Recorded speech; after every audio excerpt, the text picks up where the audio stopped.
Hello students, अस्सलाम वालेकुम। उम्मीद है कि आप लोग सब खैरियत से होंगे। मेरा नाम है श्याम गौरी और आज हम पढ़ने वाले स्टूडेंट क्लास 11 की मैथमेटिक्स और एक्सरसाइज नंबर 4.3 को स्टार्ट करने जा रहा हूं। आज मैं पूरी कोशिश करूंगा कि 4.2 के सारे ही क्वेश्चन इस वीडियो में कंप्लीट करवा दूं, लेकिन अगर देखूंगा अगर नहीं हो पाए तो फिर इंशाल्लाह नेक्स्ट वीडियो एक और आएगी, उसके बाद कंप्लीट हो जाएगा। कोशिश मेरी यही रहेगी कि मैं आज ही की वीडियो में 4.3 कंप्लीट करवा दूँ। क्वेश्चन नंबर 1 से स्टार्ट करते हैं। इससे पहले मैंने 4.3 के ऊपर बेसिक लेक्चर अपलोड कर चुका हूं कि अर्थमेटिक मीन असल में है क्या और उसका फॉर्मूला क्या है। अगर ए और बी के दरमियान में एक अर्थमेटिक मीन हो और एन अर्थमेटिक मीन हो तो फिर क्या है, ये सब डिटेल मैंने से प्रीवियस वाले लेक्चर में दी है। तो अगर आपने नहीं देखी तो यूट्यूब पे जाएं और प्लेलिस्ट में आपको मिल जाएगी। देखिए जरा क्वेश्चन नंबर 1 में बोल रहे हैं find the am between 18 and 26। इसका मतलब ये है हमें एक एएम मालूम करना है। किसके दरमियान में? असल में वो जो एक एएम होगा वो असल में 18 और 26 के दरमियान में होगा। वो एएम हमें क्या करना है, मालूम करना है। फिर क्या करें सर, कोई मुश्किल बात नहीं है। पहला वाला असल में क्या होता है, ए होता है, जो कि हमारे पास क्या है 18। ये वाला हमारे पास क्या होगा बी हमारे पास क्या है 26। और हमें मालूम क्या करना है, अर्थमेटिक मीन मालूम करना है। क्या करेंगे, बाय यूजिंग कौन सा फॉर्मूला यूज करेंगे, अर्थमेटिक मीन का फॉर्मूला यूज करेंगे। क्या है हमारे पास, ए प्लस का बी डिवाइडेड बाय 2। ए हमारे पास कौन है 18, बी हमारे पास कौन है 26 एंड डिवाइडेड बाय 2। 18 और 26 हमारे पास कितने हो जाएंगे, ये हमारे पास हो जाएगा 44 एंड 44 डिवाइडेड बाय 2। 2 1 ज़ा 2, 2 2 ज़ा 4, 2 2 ज़ा 4। हमारे पास अर्थमेटिक मीन क्या निकल के आ गया, वो आ गया 22। यहाँ जाके स्टूडेंट हमने पहले वाले क्वेश्चन का पहला पार्ट बड़े आसान तरीके से कर लिया। इस क्वेश्चन के सारे ही पार्ट्स बिल्कुल हलवा हैं, कोई मुश्किल कैलकुलेशन नहीं है। ज़रा जल्दी से इसको भी देख लें। ए हमारे पास क्या होगा 10 प्लस का 5 अंडर रूट 3। बी हमारे पास क्या होगा 4 माइनस का 5 अंडर रूट 3। हमें मालूम क्या करना है, अर्थमेटिक मीन। तो हम यूज करेंगे बाय यूजिंग एम बराबर किसके होता है, ए प्लस का बी डिवाइडेड बाय 2 के। हमारे पास ए कौन है 10 प्लस का 5 अंडर रूट 3 प्लस बी कौन है 4 माइनस का 5 under root 3 and divided by 2। कोई मसला। अब अगर आप देखें 10 और 4 कितने होते हैं 14 होते हैं, प्लस का 5 अंडर रूट 3 माइनस का 5 अंडर रूट 3 कैंसिल हो जाएगा और डिवाइड में क्या है 2। 2 1 ज़ा 2, 2 7 ज़ा 14। हमारे पास अर्थमेटिक मीन क्या निकल के आ गया 7। यहाँ जाके हमने क्वेश्चन नंबर 1 का सेकंड पार्ट भी कर लिया। आ जाए थर्ड पार्ट की तरफ। स्टूडेंट मैं अब आपको सारे नहीं करवाऊंगा, क्वेश्चन नंबर 1 के सारे पार्ट नहीं करवाऊंगा। अब मैं देखूंगा कि अगर किसी में मुझे लगता है थोड़ी बहुत मुश्किल कैलकुलेशन है तो वो मैं आपको करवाऊंगा। उसके अलावा हम बढ़ेंगे क्वेश्चन नंबर 2 की तरफ। जरा देख लें, ए हमारे पास क्या होगा 3a प्लस का 2b। बी हमारे पास क्या होगा 5a माइनस का 6b। कोई मसला यहाँ तक नहीं है। अब आप बोलेंगे सर ए 2 जगह आ रहा है तो आप थोड़ा चेंज कर लें। फॉर्मूले को आप अपनी मर्जी से अरेंज कर सकते हैं, वैसे कोई मसले वाली बात नहीं है। हमें क्या मालूम करना है, अर्थमेटिक मीन। या मैं इसको कैपिटल ए से शो कर देता हूँ, कैपिटल ए और कैपिटल बी। कोई मसला नहीं है। चले हमें अर्थमेटिक मीन मालूम करना है तो हम किसको यूज करेंगे, बाय यूजिंग अर्थमेटिक मीन बराबर होता है किसके, ए प्लस का बी डिवाइडेड बाय 2 के। हमारे पास ए कौन है, डेट इज 3a प्लस का 2b प्लस बी कौन है, बी हमारे पास है 5a माइनस का 6b डिवाइडेड बाय 2। जरा गौर फरमा लें जरा इधर, 5 और 3 कितने हो गए 8, तो ये हो जाएगा 8a प्लस का 2b माइनस का 6b। बड़ा नंबर 6 है तो नेगेटिव साइन आ जाएगा और माइनस प्लस हो जाएगा माइनस, 6 में से 2 गए 4 बचे तो ये आ जाएगा 4b एंड डिवाइडेड बाय 2। अब इन दोनों में से क्या कॉमन आ रहा है, आप बोलेंगे सर 2 को कॉमन निकाल लेते हैं। मैंने बोला भाई सही है, 2 को मैं कॉमन निकाल लेता हूँ, अंदर क्या बचेगा 2 4 ज़ा 8 होता है माइनस 2 2 ज़ा 4 होता है एंड डिवाइडेड बाय 2। सर आपने क्या किया, एक दफ़ा फिर रिपीट करेंगे? बिल्कुल करूँगा।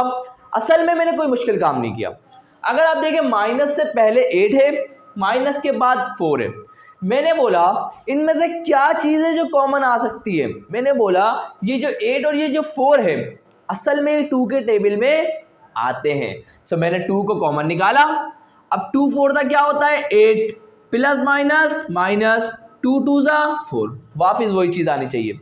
अब इससे फ़ायदा ये हुआ कि ये वाले 2 से ये वाला 2 कैंसिल हो गया और हमारे पास अर्थमेटिक मीन निकल के आ गया 4a माइनस का 2b। ये हमारे पास क्या आ गया अर्थमेटिक मीन। इंशाल्लाह ये बातें क्लियर हो रही होगी, आसान आसान बातें हैं, बिल्कुल सिंपल से कैलकुलेशन है। सो यहाँ पर 3 पार्ट करवा दिए क्वेश्चन नंबर 1 के। अब हम बढ़ते हैं, देखता हूँ कि कोई मुश्किल है तो फिर करवाऊंगा, वरना मैं क्वेश्चन नंबर 2 की तरफ चले जाऊँगा।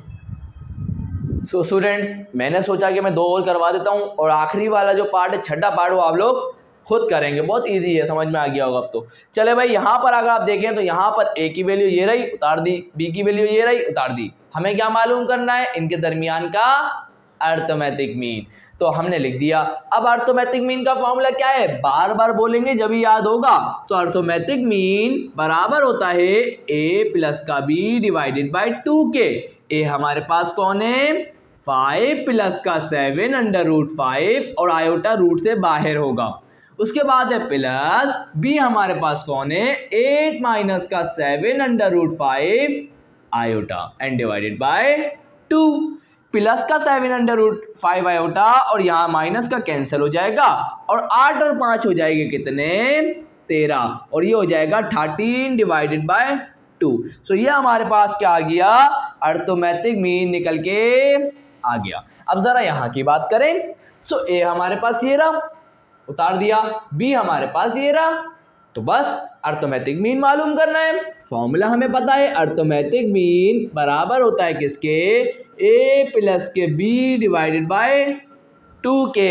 अब यहाँ पर ए कौन है 3a स्क्वायर माइनस का 5a प्लस का 6, उसके बाद आएगा प्लस बी कौन है माइनस का, देखिए मैं यहाँ प्लस को हटा ही देता हूँ, माइनस का a स्क्वायर प्लस का 7a माइनस का 4 and divided by 2।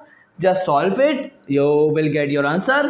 3a square minus a square, 3 में से 1 गया कितने बचेंगे 2 बचेंगे, माइनस का 5a प्लस का 7a, 7 में से 5 गए कितने बचेंगे 2a, प्लस का 6 माइनस का 4, 6 में से 4 गए कितने बचेंगे 2 बचेंगे और डिवाइडेड बाय 2।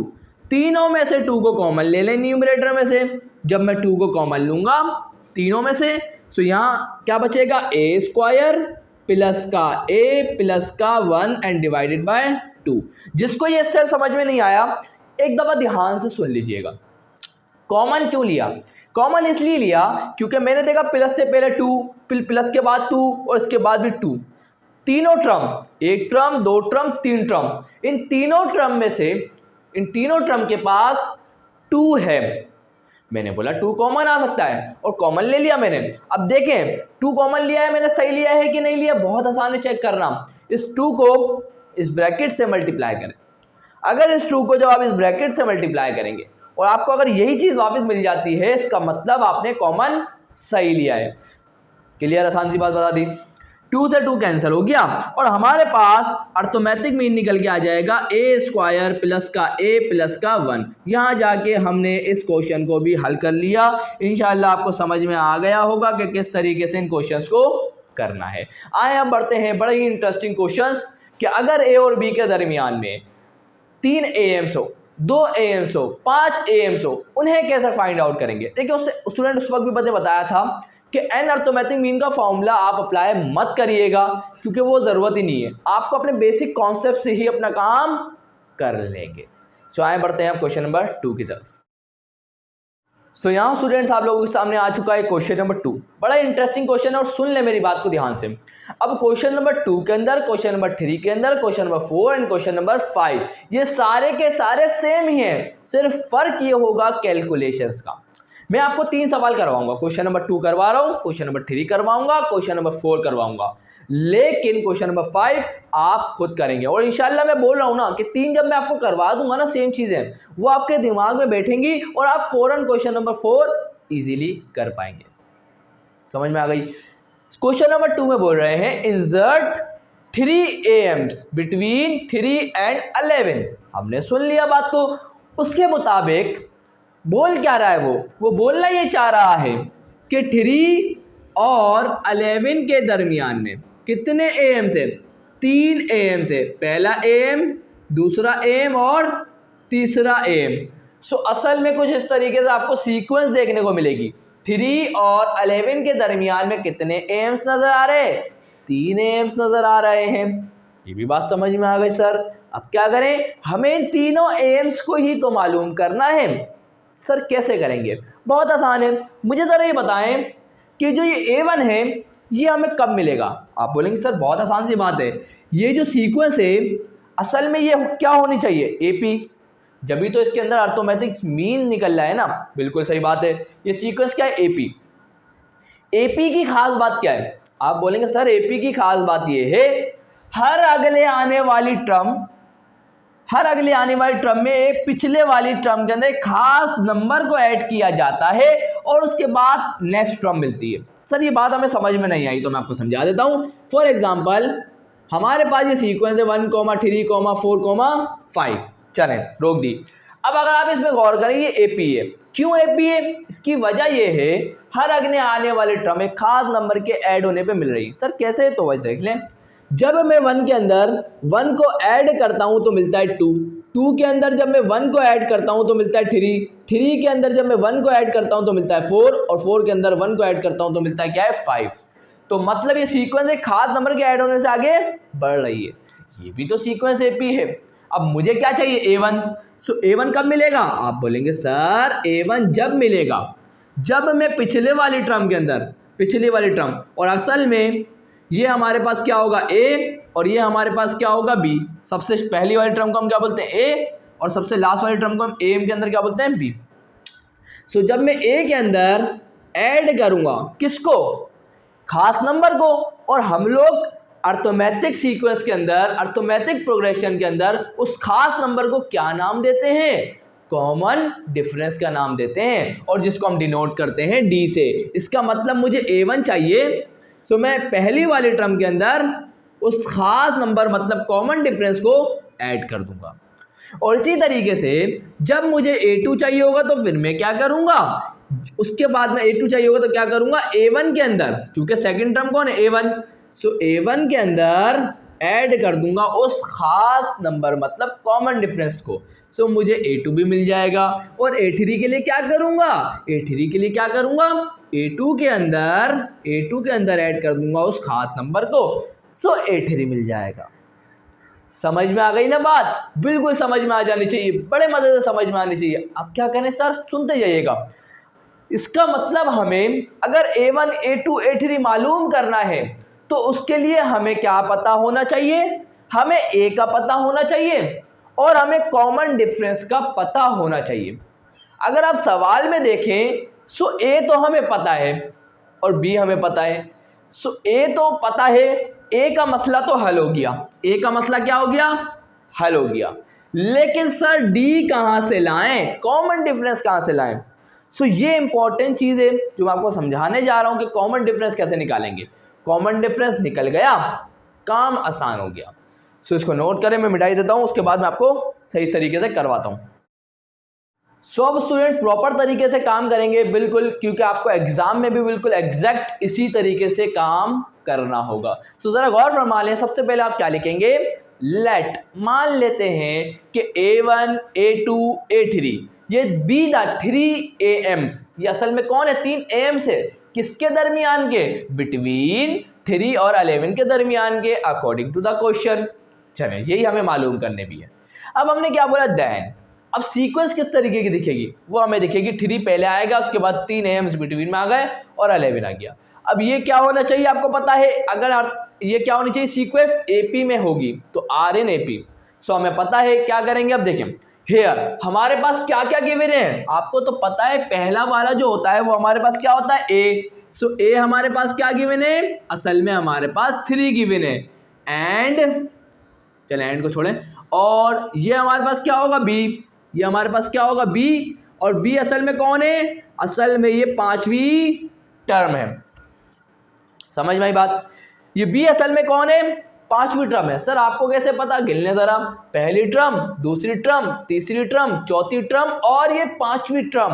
असल में भी हमारे पास कौन सी टर्म हो गई, 5वीं टर्म। और 5वीं टर्म को कैसे लिखते हैं, A5। सर अब बात समझ में आ रही है कि ये जो 5वीं टर्म है ना, इससे हम कॉमन डिफरेंस को निकाल सकते हैं। बिल्कुल सही स्टूडेंट, यही काम मैं भी करने जा रहा हूं, तो जरा गौर फरमा ले, इधर मैं आपको यहां करवा देता हूं। बाय यूजिंग किसको यूज करेंगे, आप सबको तो पता ही है ना किसको यूज करेंगे, सिंपल सी बात है, हमारे पास अर्थमेथ एन टर्म का फॉर्मूला है और वो क्या है, an is equal to a plus n minus का 1 इंटू डी। आसान सी बात थी। चले भाई, अब हमारे पास n की वैल्यू क्या है, for n is equal to 5 के लिए हम देखेंगे। सो n की जगह क्या आ जाएगा 5, n की जगह 5 क्यों पुट कर रहा हूं, क्योंकि मुझे पता है कि ये b जो है असल में 5वीं टर्म है और 5वीं टर्म की वैल्यू हमें पता है। चले भाई, सो A5 इज इक्वल टू, ए हमें पता है क्या, बिल्कुल पता है, ए हमारे पास कौन है 3 है, तो बिल्कुल पुट कर दें, प्लस n की जगह कौन आएगा 5 और 5 माइनस 1 क्या होगा 4, तो ये आ जाएगा 4d। असल में A5 कौन है, असल में A5 तो b ही है, और b is equal to 3 plus का 4d, और b हमारे को नहीं पता क्या, बिल्कुल पता है, b हमारे पास कौन है 5 है, तो b की जगह 5 को पुट कर दें, 5 ये प्लस का 3 है, इक्वल टू दूसरा साइड क्या होगा माइनस का 3 इज इक्वल टू 4d। अब मुझे तो चाहिए d, क्या करूं, सिंपल सी बात है, यहाँ ये 4 मल्टीप्लाई हो रहा है, यहाँ के इक्वल टू की दूसरी साइड डिवाइड होगा, 5 माइनस 3 क्या होगा 2, तो मतलब ये हुआ d की वैल्यू हमारे पास क्या आएगी, 5 माइनस 3 हमारे पास 2 हो गया, यहाँ ये 4 मल्टीप्लाई में था, यहाँ के क्या हो गया डिवाइड, 2 1 जा 2, 2 2 जा 4। सो हमारे पास कॉमन डिफरेंस निकल के आ गया 1 डिवाइडेड बाय 2।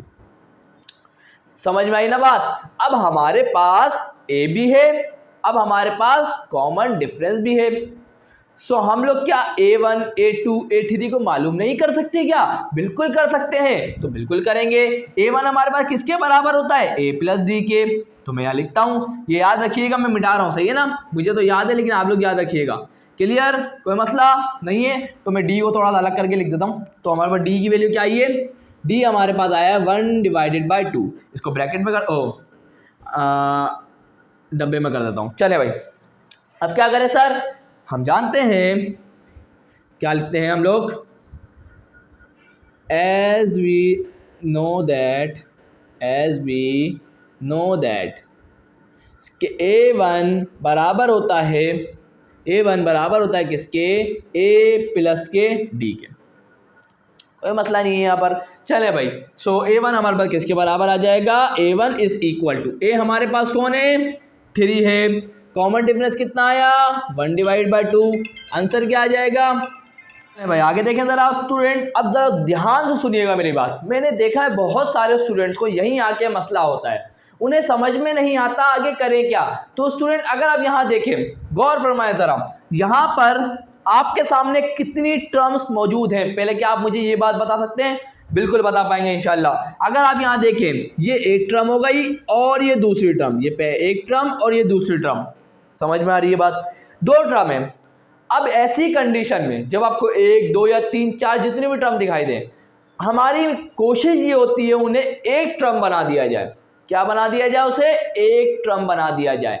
तो इसे एक टर्म बनाने के लिए हम लोग लेंगे कौन सा, एलसीएम लेंगे, हम लोग क्या करेंगे एलसीएम लेंगे। तो याद रखिएगा एलसीएम कब लिया जाता है, जब 1 2 मतलब जब 2 टर्म्स हो, 3 टर्म्स हो, 4 टर्म्स हो, 5 टर्म्स हो, सबको क्या बनाना हो, एक टर्म बनाना हो, तो उस वक्त लिया जाता है एलसीएम। सो यहाँ भी 2 टर्म से इन्हें हमें एक टर्म बनाना है, सो हम लोग क्या लेंगे एलसीएम लेंगे।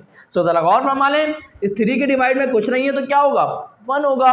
अब यहाँ पर एलसीएम लेने का तरीका मैं कौन सा इस्तेमाल कर रहा हूँ, मैं यहाँ क्रॉस मल्टीप्लिकेशन को ले लेता हूँ। तो क्रॉस मल्टीप्लिकेशन में क्या होता है, 2 जाके 3 से मल्टीप्लाई होगा, 2 3 तक क्या हो जाएगा 6 हो जाएगा, आ गया प्लस ए, आ गया प्लस 1 1 जा 1 होगा, और डिनोमिनेटर में देखेंगे तो 2 1 जा 2 होगा। ये ले लिया मैंने एलसीएम, 6 और 1 कितने होगा 7, और हमारे पास A1 निकल के आ गया 7 डिवाइडेड बाय 2। कोई मुश्किल। अब किसके लिए काम करें, तो हम लोग काम करेंगे सिमिलरली हम क्या करेंगे, A2 को निकालेंगे। A2 कब मिलेगा, जब हम A1 के अंदर कॉमन डिफरेंस को ऐड कर देंगे। समझ में आ गई बात, बिल्कुल आएगी। अब यहाँ पर देख लेते हैं। सो A1 हमारे पास क्या निकल के आया था, डेट इज 7 डिवाइड बाई 2, तो मैं लिख देता हूँ 7 divided by 2 plus common difference क्या है हमारे पास 1 डिवाइडेड बाई 2, मैं लिख देता हूँ। अब ध्यान से सुनिएगा स्टूडेंट, ये बहुत इंपॉर्टेंट बात है। अगर आप यहाँ गौर करें, सो 7 के डिनोमिनेटर में क्या लिखा हुआ है 2, और 1 के डिनोमिनेटर में भी क्या लिखा हुआ है 2। सो यहाँ पर एलसीएम ऑलरेडी कंप्लीट है। तो सर अब क्या करें, जब दोनों का डिनोमिनेटर सेम होता है तो उसको एक दफा लिख देते हैं, और ऊपर वालों को सिंपल जो ऐड हो रहा है ऐड करेंगे, सब्ट्रैक्ट हो रहा है सब्ट्रैक्ट करेंगे। 7 और 1 कितने होते हैं 8 होते हैं, और 8 डिवाइडेड बाई 2 क्या होता है, असल में ये होता है 4, क्योंकि 2 1 जा 2, 2 4 जा 8। क्लियर, हमारे पास A2 भी आ गया, डेट इज 4। अब हम निकालेंगे किसको, A3 को, एंड A3 हमारे पास क्या आ जाएगा, A3 हमारे पास कब मिलेगा, जब हम A2 के अंदर ऐड करेंगे कॉमन डिफरेंस को। जरा चेक कर लेते हैं। A3 हमारे पास इज इक्वल टू A2 हमारे पास क्या आ गया 4। या तो आप मेरी बात को ध्यान से सुने, आपको फायदे की बात चले मैं छोड़ें। कॉमन डिफरेंस क्या है हमारे पास 1 डिवाइडेड बाई 2, देख ले ये रहा। क्लियर, चले भाई एलसीएम ले लेते हैं। एलसीएम लेंगे तो क्या हो जाएगा 2 4 जा 8 प्लस का 1 लिख दिया, 2 1 जा 2, कुछ नहीं है तो क्या होगा 1। फिर बता देता हूँ एक दफा एलसीएम लेने का तरीका, 2 4 जा 8 प्लस प्लस 1 1 जा 1, 2 1 जा 2, 8 और 1 9, तो आंसर आ जाएगा 9 डिवाइडेड बाई 2। सो अब यहाँ लिख देंगे, तीनों AMs आ गए, काम आसान हो गया। सो अब यहाँ लिख देंगे हैंस इस तरह द 3 AMs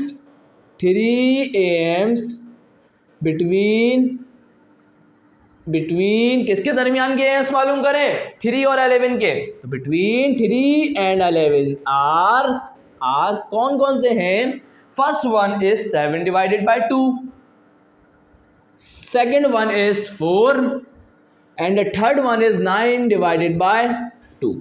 यहाँ जाके हमने सक्सेसफुली इस क्वेश्चन को कर लिया। इतना डिटेल में जाने का मकसद सिर्फ इतना सा है कि आपको कहीं परेशानी ना हो।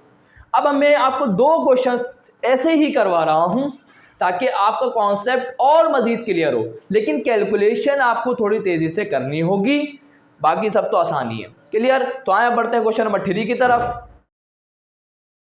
सो यहाँ जाके स्टूडेंट आपके सामने आ चुका है क्वेश्चन नंबर 3। अब इस क्वेश्चन नंबर 3 बिल्कुल सेम है, आए ज़रा देखते हैं। अब वो बोल रहे हैं, अब उनकी डिमांड बढ़ चुकी है, पहले 3 AMs मांगे थे, अब 4 AMs मांग रहे हैं। किसके दरमियान में, √2 एंड 12 डिवाइडेड बाय √2 के दरमियान के अंदर 4 AMs हैं, और वो हमें मालूम करना है। सो हमने लिखा लेट लिखने के बाद आपको कॉमा लगाना है। कॉमा लगाने के बाद अब हम मान लेते हैं A1 पहला AM हो गया, A2 उसके बाद A3 और कॉमा A4, ये 4 AMs हैं किसके दरमियान में, बी द 3 AMs बिटवीन किसके दरमियान के हैं, √2 एंड 12 डिवाइडेड बाय √2 के दरमियान की। ये असल में क्या है 4 AMs है, और वो हमें फाइंड आउट करने। देन क्या होगा, अब सीक्वेंस क्या बनेगी, तो ज़रा गौर फरमा लें। पहला क्या होता है A, तो शुरुआत कहाँ से होगी, √2 से, उसके बाद आएगा A1, उसके बाद होगा A2, उसके बाद होगा A3, और उसके बाद क्या होगा A4, और उसके बाद आएगा 12 डिवाइडेड बाय √2। कोई मसला। सो अगर टर्म को काउंट करें, कितनी टर्म्स हो गई, 1 2 3 4 5 6। सो अब क्या करेंगे, अब हेयर करके लिखेंगे। हमारे पास A है क्या, आप बोलेंगे सर बिल्कुल है ना। A हमारे पास क्या होगा, फर्स्ट टर्म कौन है, √2, क्या हमारे पास b है? बिल्कुल है। लास्ट वाली टर्म को हम क्या बोलते हैं? b। और ये असल में कौन सी टर्म है? ये हमारे पास टर्म है छठी। तो a6 हमारे पास क्या है? असल में b ही है। और b हमारे पास कौन है? 12 डिवाइडेड बाय √2। यहाँ तक कोई मसला नहीं है, नहीं होना चाहिए, आसान सी बातें क्लियर कर रहा हूँ। चलें भाई जल्दी से देखें। अब आपको मैंने पहले ही बताया था हमारे पास a तो है लेकिन कॉमन डिफरेंस नहीं है, और इसके ज़रिए हम कॉमन डिफरेंस मालूम करेंगे। सो ज़रा गौर फरमा लें, by using n term formula for AP। अब हम यहाँ पे n की वैल्यू क्या पुट करेंगे? आप समझ चुके होंगे, ये छठी टर्म है ना, छठी टर्म के लिए n की वैल्यू क्या होती है? 6। सो यहाँ पे लिखूंगा for n is equal to 6। So क्या हो जाएगा? a हमारे पास क्या है? 6, सॉरी n क्या है हमारे पास? 6, और a हमारे पास क्या है? a हमारे पास है √2 प्लस n की जगह क्या आएगा? 6, 6 माइनस 1 क्या हो जाएगा? 5, और ये आ जाएगा d। कोई मतलब यहाँ तक नहीं है? चले भाई, a6 असल में क्या है? वो b है, और b की वैल्यू क्या है? 12 डिवाइडेड बाय √2। लिख देता हूँ, 12 divided by √2 is equal to √2 plus का 5d। ये प्लस का है, इक्वल टू दूसरा जगह क्या होगा? माइनस का हो जाएगा, इज इक्वल टू 5d। कोई मसला नहीं है ना? चले अब क्या करें सर? बिल्कुल आसान सी बात है, दो टर्म है आपके सामने, एक टर्म ये रही, दो टर्म दूसरी टर्म ये रही, इससे एक टर्म बनाना है। कैसे बनाएंगे? बहुत आसान सी बात है, एलसीएम लेंगे। कैसे लेंगे? 1 मल्टीप्लाई बाय 12 क्या होगा? 12 होगा, माइनस है लगा दें, √2 मल्टीप्लाई बाय √2 क्या होगा? आइए चेक करवाता हूँ। ये आ गया √2 मल्टीप्लाई बाय √2। क्लियर? सर अब क्या होगा? जब ये दोनों मल्टीप्लाई हो रहे हैं तो इनका रूट को एक दफ़ा ही लिख देता हूँ, रूट को एक दफ़ा ही लिख देता हूँ, क्योंकि मल्टीप्लाई में है ना, मल्टीप्लाई में है तो दोनों के बाद रूट है, तो रूट को एक दफ़ा लिख दिया। 2 मल्टीप्लाई बाय 2 क्या होगा? 2 का स्क्वायर, स्क्वायर से रूट कैंसिल हो गया, क्योंकि बेसिस सेम होती तो पावर ऐड हो जाती है, स्क्वायर से रूट कैंसिल हो गया, आंसर क्या आ जाएगा? 2। इसका मतलब √2 मल्टीप्लाई बाय √2 असल में क्या होता है? 2 ही होता है, और √2 मल्टीप्लाई बाय 1 क्या होगा? √2 इज इक्वल टू 5d। कोई मसला यहाँ तक नहीं है? चलें अब क्या करें? तो भाई ज़रा गौर फरमा लें, हमें किसकी वैल्यू चाहिए? हमें कॉमन डिफरेंस चाहिए, और कॉमन डिफरेंस अगर चाहिए तो यहाँ 5 मल्टीप्लाई हो रहा है, इक्वल टू दूसरा जगह क्या होगा? डिवाइड होगा। तो 12 में से 2 गए, कितने बचेंगे? 10, एंड डिवाइडेड बाय, यहाँ ये 5 मल्टीप्लाई में था, यहाँ के डिवाइड हो गया, तो ये आ गया √2 इज इक्वल टू d। और हमारे पास d किसके बराबर आएगा? 5 1 5, 5 2 10। सो हमारे पास d बराबर आ गया 2 √2 के। स्टूडेंट आप जरा गौर फरमा लें, अब डिनोमिनेटर में क्या है? √2 है। सो अब यहाँ रैशनलाइजेशन करनी पड़ेगी हमारे को, तो मैं कर देता हूँ। तो रैशनलाइजेशन करेंगे तो √2 मल्टीप्लाई डिवाइड बाय √2, क्योंकि डिनोमिनेटर में रूट नहीं होना चाहिए। और √2 मल्टीप्लाई बाय 2 क्या होगा? √2 मल्टीप्लाई बाय √2 क्या होता है? 2 होता है, और 2 मल्टीप्लाई बाय √2 क्या हो जाएगा? 2√2 हो जाएगा, 2 से 2 कैंसिल हो जाएगा, और आंसर आ जाएगा √2। क्लियर? तो इसका मतलब कॉमन डिफरेंस हमारे पास क्या निकल के आ गया? √2। अब क्या करें सर? अब हम लिखेंगे नाउ a1 किसके बराबर होगा? a1 बराबर होगा a प्लस के d के। सो a1 हमारे पास आ जाएगा, a1 is equal to, a हमारे पास क्या है? डेट इज √2, d हमारे पास क्या है? That is √2, √2 multiply by √2 it will become 2 √2। So हमारे पास a1 निकल के आ गया 2 √2 के। अब क्या करेंगे? नाउ सिमिलरली लिखता हूँ, सिमिलरली क्या हो जाएगा? a2 हमारे पास किसके बराबर होगा? a1 प्लस के d के। क्लियर है? कोई मसला यहाँ तक नहीं होना चाहिए। सो a2 is equal to, a1 हमारे पास क्या है? डेट इज 2 √2, और कॉमन डिफरेंस क्या निकल के आया? √2, and 2 √2 प्लस का √2 इस विल बिकम 3 √2। कोई मसला? तो हमारे पास a2 निकल के आ गया 3 √2 के बराबर। अब क्या करेंगे? लिखेंगे a3। सो a3 हमारे पास क्या हो जाएगा? a3 हमारे पास किसके बराबर आ जाएगा? a2 प्लस के d के। सो a2 हमारे पास क्या होगा? 3 √2 प्लस का कॉमन डिफरेंस हमारे पास क्या है √2, तो 3√2 प्लस का √2 इट विल बिकम 4√2। कोई मसला नहीं है, आगे बढ़ते हैं। अब क्या करेंगे, a3 हमारे पास क्या आ गया, a3 हमारे पास आ गया 4√2।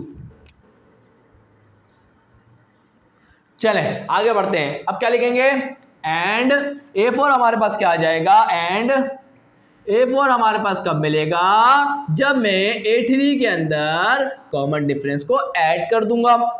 सो a4 बराबर आ जाएगा किसके, a3 हमारे पास क्या है 4√2 प्लस का कॉमन डिफरेंस क्या है √2, तो यहाँ पे इट विल बिकम 5√2। क्लियर। सो हमारे पास a4 निकल के आ गया 5√2। क्लियर। अब आपको ये चेक करना है कि आपका आंसर सही आया कि नहीं आया। चेक करना चाहते हैं, आपकी ख्वाहिश होगी तो मैं आपको करवा देता हूँ। a5 कब मिलेगा, a5 हमें जब मिलेगा जब मैं a4 के अंदर कॉमन डिफरेंस को ऐड करूंगा। a4 हमारे पास क्या है 5√2 प्लस का कॉमन डिफरेंस क्या है √2, सो आंसर क्या आएगा 6√2। ये हमारे पास कौन सी टर्म आई है, ये असल में हमारे पास छठी टर्म आई है और हमारे पास b की वैल्यू क्या है 12 डिवाइडेड बाय √2। आप बोलेंगे सर ये तो मसला है, हमारे पास वैल्यू ये आनी चाहिए थी और आ ये रही सॉरी हमारे पास आना ये चाहिए था, आ ये रहा, इसका मतलब हमारे सारे आंसर गलत हो गए। नहीं स्टूडेंट, मसला ये है यहाँ लिखा हुआ है 12 डिवाइडेड बाय √2, असल में इन्होंने रैशनलाइजेशन की ही नहीं, रूट डिनोमिनेटर में है ना, बिल्कुल है, तो अब रैशनलाइजेशन करना लाजिम है ना, बिल्कुल है, तो रैशनलाइजेशन करेंगे √2 divide by √2, √2 multiply by √2 it will become 2 and 2 1 ज़ा 2, 2 6 ज़ा 12, आंसर क्या आ जाएगा 6√2। क्या यहाँ पर 6√2 नहीं है, बिल्कुल है। इसका मतलब सारे जो आंसर हमने निकाले हैं वो 100% क्या है, करेक्ट है। क्लियर, कोई मसला यहाँ तक नहीं होने चाहिए। हमारे पास 4 के 4 अर्थमेटिक मीन्स आ चुके हैं। सो अब यहाँ लिखेंगे hence the 4 arithmetic means, hence the 4 arithmetic means, गलती से मैंने एक एम लिख दिया, एक एम थोड़ी है, असल में अर्थमेटिक मीन्स है, किसके दरमियान में है, असल में दरमियान में है √2 एंड 12 डिवाइडेड बाय √2 के दरमियान में है। क्लियर है आर, और वो क्या क्या है जरा गौर फरमा ले। a1 हमारे पास क्या आया 2√2, a2 हमारे पास क्या आया 3√2 और a3 हमारे पास क्या है 4√2 एंड a4 हमारे पास क्या आया 5√2, और यहाँ जाके हमने अपने काम को कंप्लीट कर लिया। अब मुझे नहीं लगता कोई सवाल आपके लिए मुश्किल होना चाहिए, मैं तो सोच रहा हूँ क्वेश्चन नंबर 3 से ही आपका कॉन्सेप्ट क्लियर हो चुका है। अब आप क्वेश्चन नंबर 4 और क्वेश्चन नंबर 5 खुद ही कर लेंगे मेरे हिसाब से, तो कोई मुश्किल है क्या, नहीं है ना, कर लेंगे ना, मेहनत करिएगा थोड़ी सी, हो जाएगा, बिल्कुल आसान तरीके से करवा रहा हूँ, इंशाल्लाह होना चाहिए। अगर नहीं हो कोई मसले वाली बात नहीं है, चले मैं करवा ही देता हूँ एक और, ताकि और कॉन्सेप्ट क्लियर हो जाए। सो यहाँ स्टूडेंट्स आप लोगों के सामने आ चुका है क्वेश्चन नंबर 4, बोल रहे हैं insert 5 AMs between √5 divide by 2 and 4√5। अब इनकी डिमांड बढ़ती ही चली जा रही है, पहले मांगे 3, उसके बाद मांगे 4, अब मांग रहे 5, उससे अगले वाले सवाल में मांगेंगे 6, जो आपको खुद करना है, किसी से भी नहीं देखना, किसी से भी नहीं पूछना, जो तरीका बता रहा हूँ उसको फॉलो करके कीजिएगा। चलें भाई, सो यहाँ लिखते हैं हमारे पास 5 एम्स है, सो हम क्या लिखेंगे, लेट पहला एम होगा a1, a2, a3, a4, a5 be the 5 AMs between किसके दरमियान के हैं √5 डिवाइडेड बाई 2 एंड 4√5 के दरमियान के क्या है AM से। अब सीक्वेंस क्या बनेगी, आओ जरा वो सीक्वेंस भी लिख देता हूं। देन फर्स्ट वाली टर्म का है हमारा √5 डिवाइड बाई 2 से स्टार्ट होगा, comma a1, a2, a3, a4, a5, 4√5, ये क्या होना चाहिए AP में है। क्लियर। अब ज़रा टर्म को काउंट कर लेते हैं, 1 2 3 4 5 6 7। अब 7 टर्म हो चुकी हैं। क्लियर। ए हमारे पास क्या होगा हेयर, ए हमारे पास आ गया √5 डिवाइडेड बाय 2। और हमारे पास ये कौन सी टर्म है, इस सीक्वेंस की 7वीं टर्म। तो 7वीं टर्म को हम क्या लिखते हैं, A7, और लास्ट टर्म को हम क्या बोलते हैं, B बोलते हैं। सो हमारे पास क्या आ जाएगा 4√5। B हमारे पास क्या आ गया 4√5, जो कि क्या है 7वीं टर्म है। अब आपको पता है A तो हमें पता ही है, अब हमें मालूम किसको करना है, D को। और D को मालूम करने के लिए हमारे को पता है ये चीज़ जो है ना बड़ी हेल्प करेगी। सो हम यूज़ करेंगे n टर्म का फॉर्मूला AP वाला, जो क्या है an is equal to a plus n minus 1 d। अब यहाँ n की वैल्यू क्या पुट करेंगे, for n is equal to 7। क्यों, क्योंकि हमें 7वीं टर्म की वैल्यू पता है। चले भाई, so A7 is equal to a हमारे पास क्या है √5 डिवाइडेड बाई 2 प्लस n की जगह क्या आएगा 7, 7 माइनस 1 क्या हो जाएगा 60। कोई मसला यहाँ तक नहीं है। चलें अब क्या करें, A7 असल में हमारे पास क्या है B है, और B की वैल्यू असल में हमारे पास क्या है 4√5। तो बस यहाँ पे पुट कर दें 4√5 is equal to √5 divided by 2 plus का 6d। यहाँ ये प्लस का है, इक्वल टू दूसरा जगह क्या हो जाएगा माइनस का √5 divided by 2 is equal to 6d। LCM ले लेते हैं, इसके डिनोमिनेटर में कुछ नहीं है तो क्या होगा 1। तो 2 मल्टीप्लाई बाय 4√5, 4 2 का क्या हो जाएगा 8√5, बीच में कौन सा साइन है नेगेटिव, लगा दें नेगेटिव। 1 मल्टीप्लाई बाय √5 क्या होगा √5 ही होगा, और 2 1 का क्या हो जाएगा 2 इज इक्वल टू 6d। कोई मसला। चले भाई, 8 में से 1 गया, बचे कितने 7 बचेगा, तो 7√5 बच गया एंड डिवाइडेड बाय, यहाँ पर 6 मल्टीप्लाई में है, यहाँ के डिवाइड होगा, 6 2 का क्या हो जाएगा 12। सो हमारे पास D की वैल्यू आ गई 7√5 एंड डिवाइडेड बाय 12। तो ये हमारे पास असल में क्या आ गई D की वैल्यू आ गई। अब आए जरा A1 को फाइंड आउट करते हैं। A1 किसके बराबर होगा, कब मिलेगा, जब हम A के अंदर कॉमन डिफरेंस को ऐड करेंगे। सो A हमारे पास कौन है, डेट इज √5 डिवाइडेड बाय 2, और इसके अंदर ऐड करेंगे कॉमन डिफरेंस। कॉमन डिफरेंस क्या आया है 7√5 डिवाइडेड बाय 12। क्लियर, कोई मसला। अब जरा एलसीएम कैसे लेंगे जरा गौर फरमाएं। इसको मैं 6 से मल्टीप्लाई करूंगा, इसको भी मैं 6 से मल्टीप्लाई करूंगा। अब आप बोलेंगे सर आपको कैसे पता 6 से मल्टीप्लाई कर रहा है, बता रहा हूँ, कोई टेंशन वाली बात नहीं है। अब हमें एलसीएम लेना है, सो अब हमारे को एक तरीका तो ये था कि क्रॉस मल्टीप्लिकेशन करके कर दें, लेकिन वो थोड़ा लंबा हो जाता इसलिए मैंने छोड़ दिया। आसान वाला करता हूँ, दोनों का डिनोमिनेटर सेम कर दें। अब मैंने बोला 12 को 2 नहीं बना सकता, लेकिन 2 को 12 ज़रूर बना सकता हूँ। तो मैंने बोला 2 के टेबल में 12 आता है, कितने टाइम्स आता है, जब मैं 2 को मल्टीप्लाई करवाता हूँ 6 से। तो अब मैंने बोला 6 को मैं ऐसे ही तो नहीं ला सकता, ऐसा तो जायज़ नहीं है। तो इसका मतलब ये मैं किसी भी चीज़ को जब लाऊं तो ऐसे लाऊं कि वो मल्टीप्लाई और डिवाइड करके लाऊं ताकि कैंसिल होके वापस पुरानी वाली टर्म आ सके। सो अगर आप यहाँ देखें तो न्यूमरेटर में भी 6 लाया और डिनोमिनेटर में भी लाया, ताकि कैंसिल होके वापस पुराना वाला स्टेप आ सके। गौर फरमाया आगे क्या होगा, 6 मल्टीप्लाई बाय √5, 6√5 डिवाइडेड बाय 6 2 का क्या हो जाएगा 12 प्लस का 7√5 एंड डिवाइडेड बाय 12। अब अगर आप दोनों का डिनोमिनेटर देखें सेम है, एलसीएम कंप्लीट हो गया, तो एक दफ़ा लिख दूंगा, ऊपर वालों को ऐड कर दें, 7 और 6 कितने हो जाएंगे 13, तो answer will B 13√5 divided by 12। सो ये हमारे पास क्या आ गया, ये हमारे पास आ गया पहला AM, फर्स्ट AM। सो हमारे पास क्या आ गया A1 is equal to 13√5 divide by 12। A2 क्या होगा, A2 बराबर होगा किसके, A1 प्लस का D।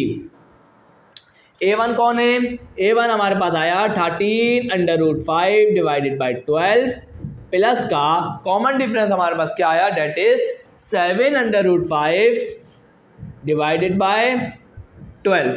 दोनों का डिनोमिनेटर सेम है, एक दफ़ा लिख दूंगा, ऐसे एक दफ़ा लिख दूंगा, और 13 और 7 कितने हो जाएंगे 20, और ये हो जाएगा 20√5। सो हमारे पास A2 आ गया 20। सो इसको सॉल्व भी कर देता हूँ थोड़ा सा और, तो क्या हो जाएगा 2 6 12 एंड 2 10 20।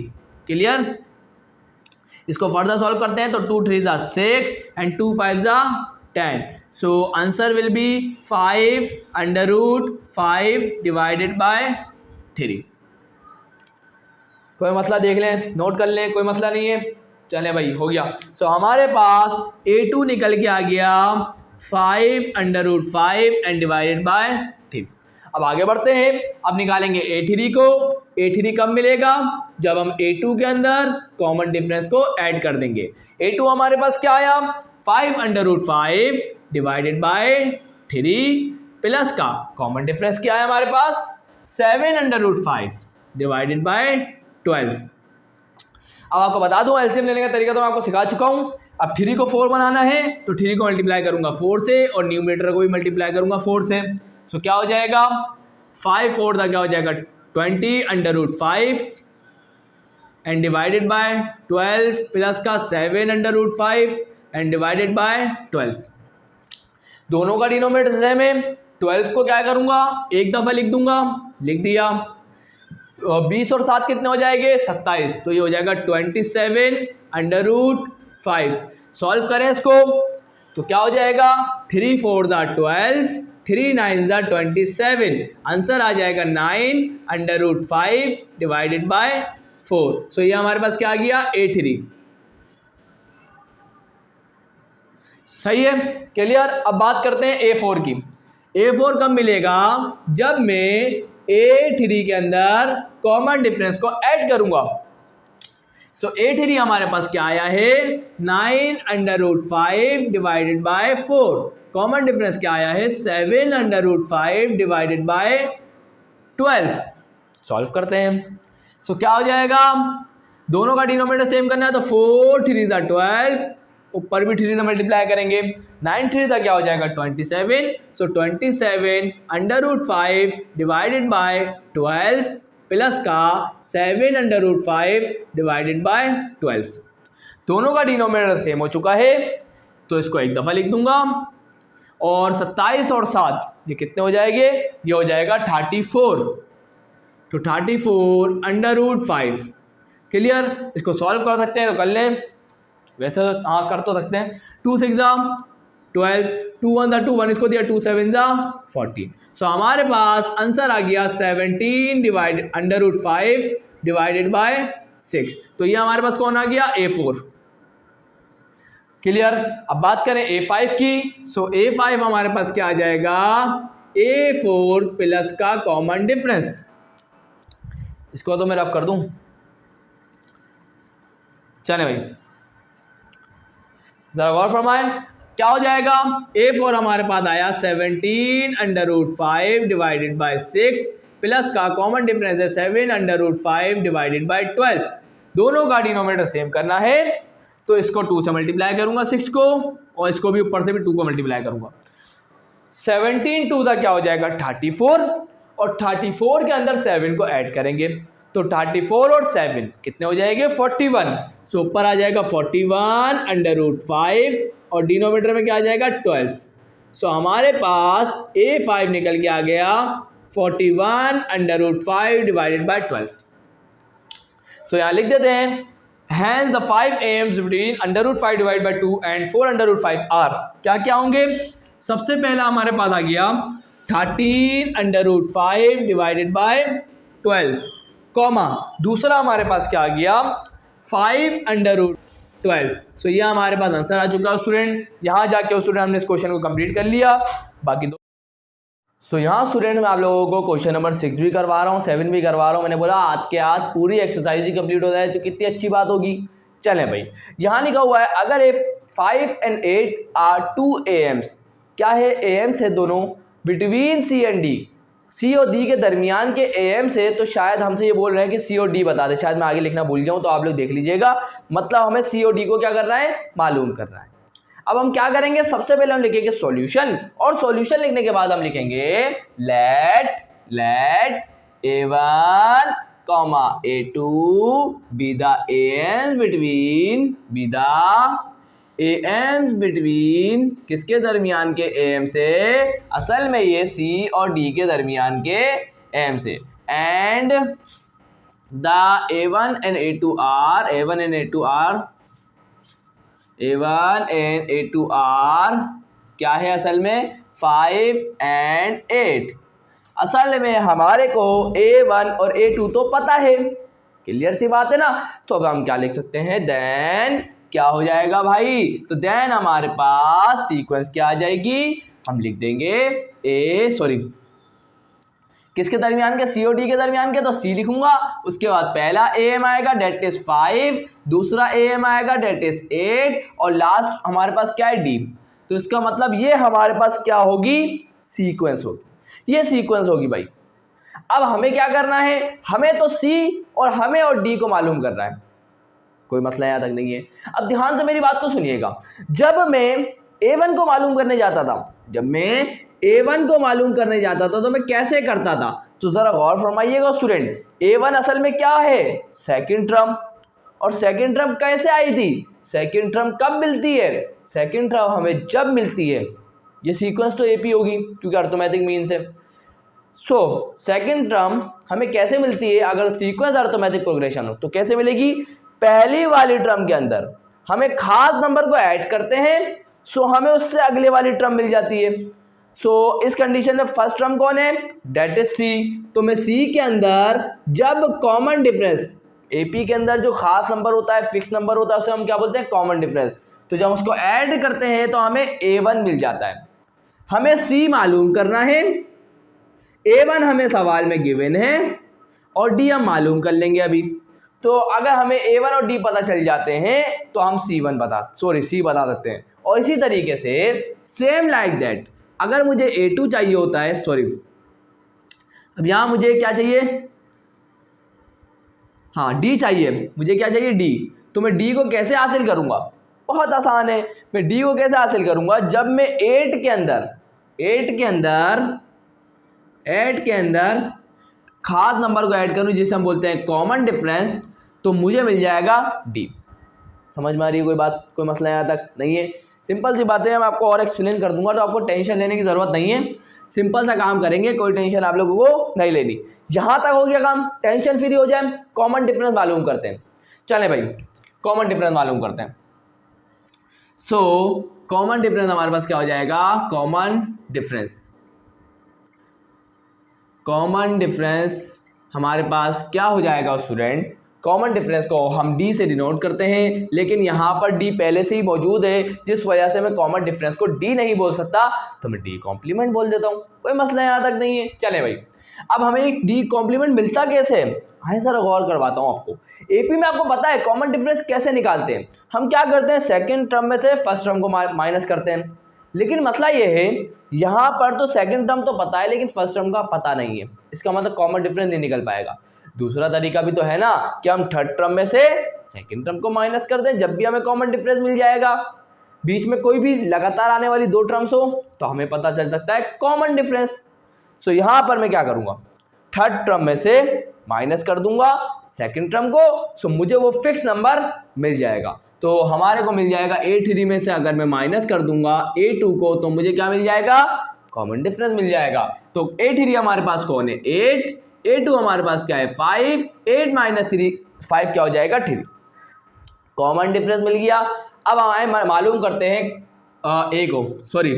C को मालूम करते हैं। सो यहाँ पर 4C के लिए काम कर लेते हैं, 4C। सो यहाँ पे क्या हो जाएगा, C हमें कब मिलेगा, जब मैं A1 के अंदर ऐड, A1 कब मिलेगा हमारे को, A1 हमें जब मिलता है जब मैं C के अंदर कॉमन डिफरेंस को ऐड करूंगा।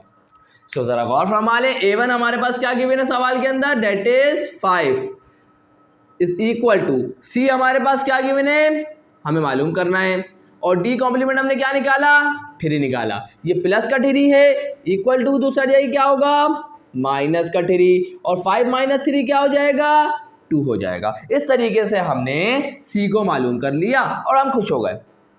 अब जरा काम किसके लिए करते हैं, फॉर D। हम किसके लिए काम करते हैं, अब D के लिए काम करेंगे। अब D कब मिलेगा सर, बताता हूं ना, कोई टेंशन वाली बात नहीं है। तो भाई देखो स्टूडेंट, D कैसे मिलेगा, जरा इसके ऊपर सोचते हैं।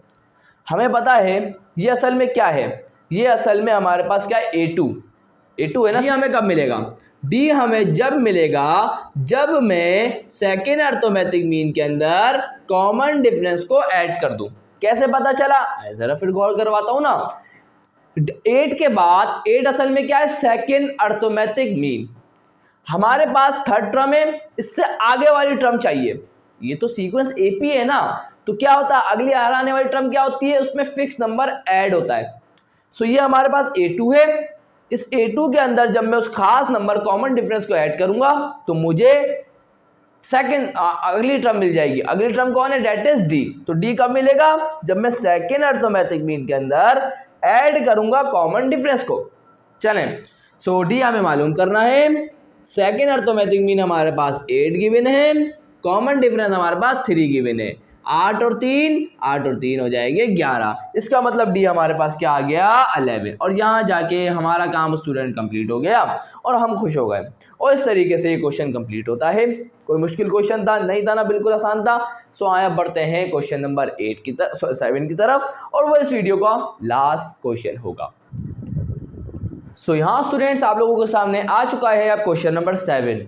क्वेश्चन नंबर 7 में बोल रहे हैं फाइंड n सो दैट ताकि a की पावर n प्लस का 5 प्लस b की पावर n प्लस का 5 डिवाइडेड बाय a की पावर n प्लस का 4 प्लस b की पावर n प्लस का 4, ये पूरा का पूरा क्या बन जाए, मे बी द एम। ये क्या बनना चाहिए, n की ऐसी वैल्यू हम इसके अंदर रखें ताकि ये क्या बन जाए, a और b के दरमियान का am बन जाए।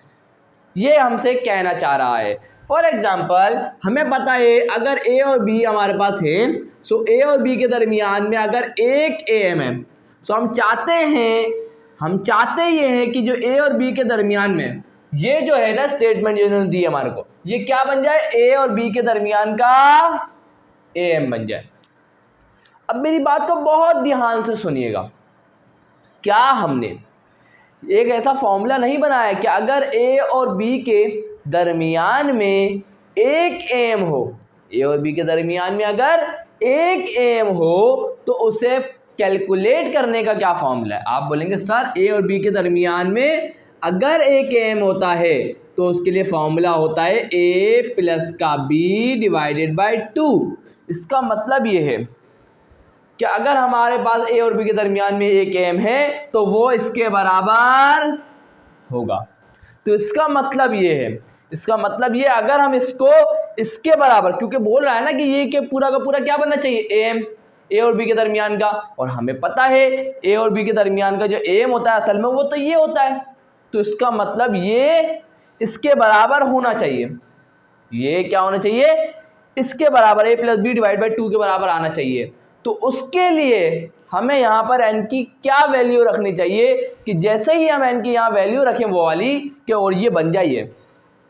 बात समझ में आ रही है, क्लियर हो रही है, आसान हो रही है, इंशाल्लाह आसान बन रही होगी। चले भाई बात समझ में, एंड में आपको एंड में और अच्छा तरीके से समझाऊंगा इस बात को जब हम n की वैल्यू फाइंड आउट कर लेंगे। इसका मतलब ये और ये बराबर होंगे जब भी तो हम n की वैल्यू फाइंड कर सकते हैं। तो आए जरा गौर फरमाते हैं। चले भाई, सो मैंने लिखा we have to find the value of n, हमें n की वैल्यू फाइंड करनी है n ताकि ये जो हमारे पास गिवन है वो बन जाए क्या, am between a and b, और a एंड b के दरमियान का am हमें पता है। तो फिर हम ये क्या कह सकते हैं कि जो am है वो बराबर आ जाना चाहिए किसके, a की पावर n प्लस 5 प्लस का b की पावर n प्लस का 5 डिवाइडेड बाय a की पावर n प्लस का 4 प्लस b की पावर n प्लस का 4। और असल में am हमारे पास क्या गिवन है, हम तब जानते हैं the am between a and b, हम जानते हैं कि am बराबर किसके होता है, a plus b divided by 2 के। सो ये क्या बन जाएगा हमारे सामने, a प्लस का b डिवाइडेड बाई 2 बराबर आना चाहिए किसके, a की पावर n प्लस का 5 प्लस b की पावर n प्लस का 5 डिवाइडेड बाय a की पावर n प्लस का 4 प्लस b की पावर n प्लस का 4। बात समझ में आई कि नहीं आई, एक दफ़ा फिर बता देता हूं। इनके मुताबिक ये और ये क्या होने चाहिए बराबर, क्योंकि ए और बी के दरमियान का, इससे हमें क्या बनाना है ए, और हम चाहते हैं हमें उसके लिए एन की वैल्यू पता चल जाए कि यहाँ पर एन की वैल्यू से क्या रखे कि ये ए और बी के दरमियान का एम बन जाए, मतलब इसके बराबर आ जाए। तो ये और ये क्या होना चाहिए बराबर, और ये बराबर है, तो हमें एन की वैल्यू पता चलनी है, पता करनी है। चले भाई सर अब क्या करें, एक ही काम नजर आ रहा है, यहाँ ये डिवाइड में है, इक्वल टू दूसरी साइड जाके मल्टीप्लाई होगा, ये यहाँ डिवाइड में है, इक्वल टू दूसरी साइड जाके क्या होगा, मल्टीप्लाई होगा। तो कर देता हूँ, a प्लस बी से मल्टीप्लाई हो जाएगा कौन, a की पावर n प्लस का 4 प्लस b की पावर n प्लस का 4, उसके बाद इज इक्वल टू a की पावर n प्लस का 5 प्लस b की पावर n प्लस का 5, और इससे कौन मल्टीप्लाई होगा के 2 मल्टीप्लाई होगा। क्लियर, सॉल्व करें इसको फर्दर, a मल्टीप्लाई होगा पहले a से, so a multiply by a, bases same power add, तो जरा गौर फरमाइएगा a के ऊपर पावर क्या है अभी 1, मल्टीप्लाई होने जा रहा है किससे, a की पावर n प्लस 4 से, बेसिस सेम है तो बेस को एक दफ़ा लिखेंगे, पावर है इसके ऊपर क्या है 1, इसके ऊपर पावर क्या है प्लस का n प्लस का 4, तो 4 प्लस 1 क्या हो जाएगा 5, तो इट विल बिकम 5 प्लस का n, तो मैं यहाँ क्या लिख दूंगा 5 प्लस का n। इसी तरीके से अब ये a जाके b से मल्टीप्लाई होगा, सो a मल्टीप्लाई बाय b की पावर n प्लस का 4, उसके बाद प्लस प्लस प्लस ये b जाके अब a की पावर n प्लस 4 से मल्टीप्लाई होगा, सो ये बन जाएगा b a की पावर n प्लस का 4। आगे देखें ज़रा, इसको मैं मिटा रहा हूँ, चले भाई अब आगे देखें, उसके बाद प्लस b मल्टीप्लाई होगा b की पावर n प्लस 4 से, so it will become b की पावर n प्लस का 5, यहाँ पे मैं इसको भी a की पावर n प्लस का 5 ही लिख देता हूँ, 5 प्लस का n लिखें या n प्लस का 5 लिखें, कोई मसले वाली बात नहीं है। चले भाई ये हो गया, अब इधर देखें, इस इक्वल टू 2 जाके दोनों से मल्टीप्लाई होगा, तो 2 मल्टीप्लाई बाय a की पावर n प्लस 5 हो जाएगा, उसके बाद प्लस प्लस प्लस फिर 2 मल्टीप्लाई होगा b की पावर n प्लस 5 से, सो ये हो गया सर n प्लस 5 ये ना, हाँ सही है। चले भाई सर अब क्या करें, क्यों टेंशन ले रहे हैं, टेंशन तो हमें नहीं लेनी है ज़िंदगी में। सो यहाँ देखें, यहाँ a की पावर n प्लस 5 है, यहाँ भी a की पावर n प्लस 5, इसको मैं प्लस का इधर जाके क्या हो जाएगा माइनस का, और ये प्लस का उधर जाके क्या हो जाएगा माइनस का, सो यहाँ क्या बचा, यहाँ हमारे पास बचा a b की पावर n प्लस का 4 plus b multiply by a की पावर n प्लस का 4 इज इक्वल टू, यहाँ पे क्या लिखा हुआ है 2a की पावर n प्लस का 5, सही है, यहाँ ये प्लस का था, इक्वल टू दूसरी साइड आया नेगेटिव a की पावर n प्लस का 5 हो गया, उसके बाद यहाँ क्या लिखा हुआ है पहले से ही 2b की पावर n प्लस का 5, ये तो पहले से ही लिखा हुआ था, यहाँ पर ये प्लस का b की पावर n प्लस 5 है, इक्वल टू दूसरा जगह क्या हो जाएगा नेगेटिव b की पावर n प्लस का 5। सिंपल सी बातें समझ में आनी चाहिए, कोई मसला होना नहीं चाहिए स्टूडेंट्स। चलें भाई अब क्या होगा, तो इसको तो मैं पहले ऐसे लिख देता हूँ, a b की पावर n प्लस का 4 प्लस b a की पावर n प्लस का 4 इज इक्वल टू, 2 में से एक गया 1 बचेगा, प्लस 2 में से एक गया 1 बचेगा। क्लियर है, कोई मसला है यहाँ तक नहीं है। सर क्या करें, अब हमारा मकसद तो नहीं भूले, मकसद हमारा अभी भी वही है कि हमें n की वैल्यू फाइंड आउट करनी है। सो भाई यहाँ पर n की वैल्यू तो पावर्स में, हमें n चाहिए कुछ भी करके, तो अगर आप गौर फरमा लें इधर पर, सो इन दोनों को एक साइड पे करते हैं, a वालों को एक साइड पे करते हैं ताकि हमारे दिमाग पे जोर कम हो।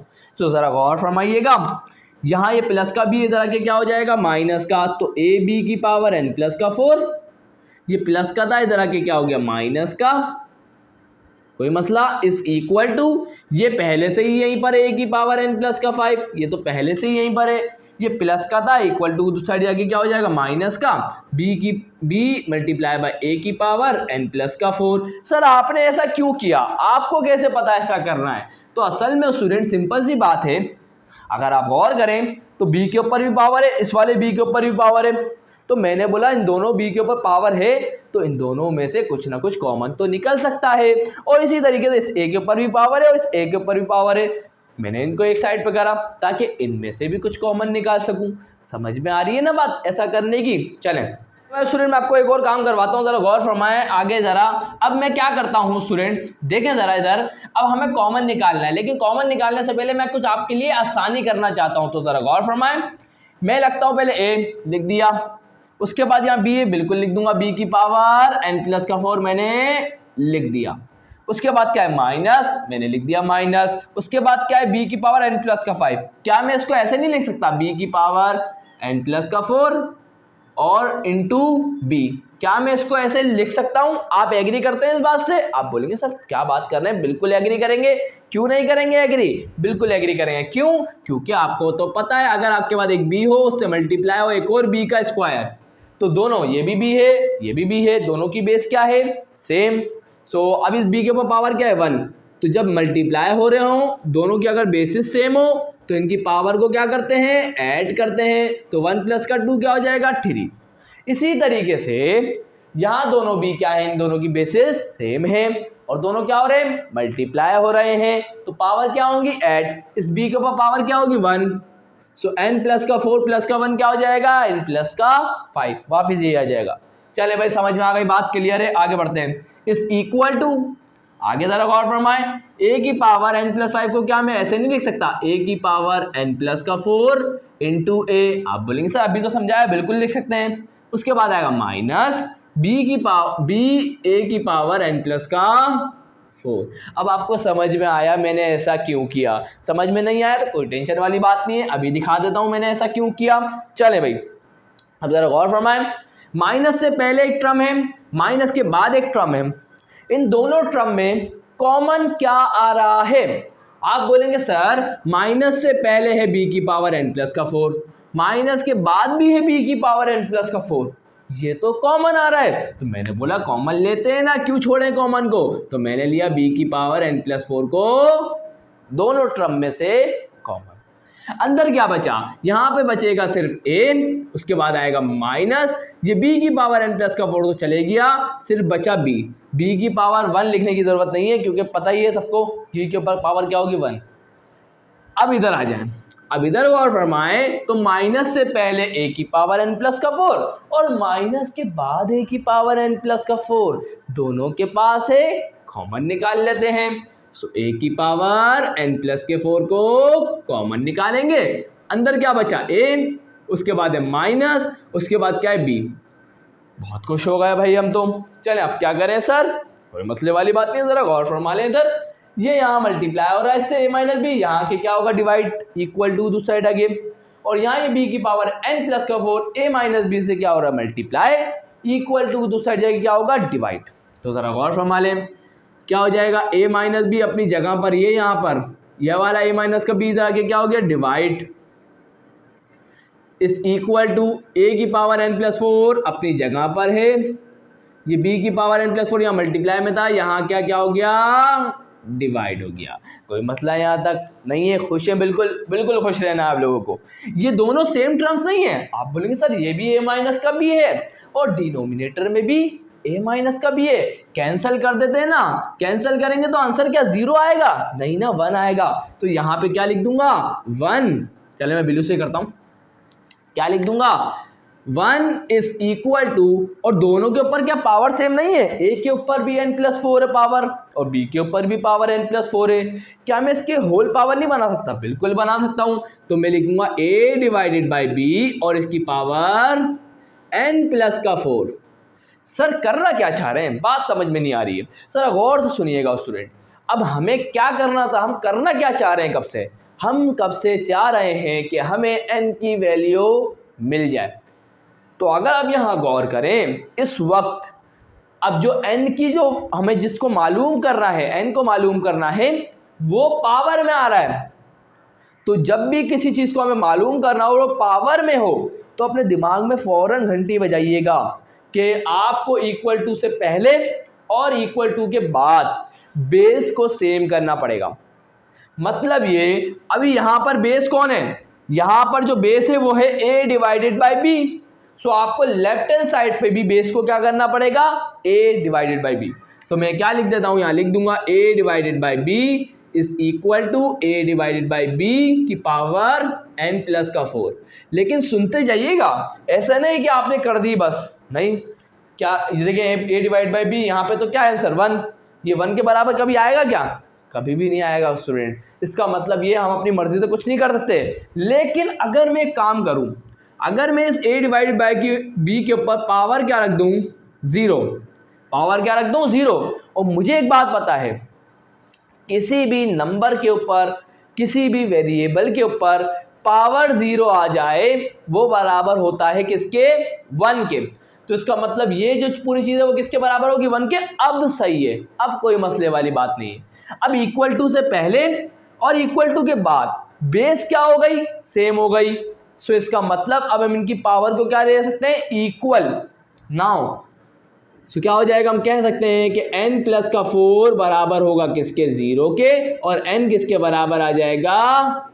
माइनस के 4 के। So now we have found the value of n which we have to do, जो हमें करनी थी स्टूडेंट। हमारा काम कंप्लीट हो गया। नाउ ये हमारे पास क्या आ गया? आंसर।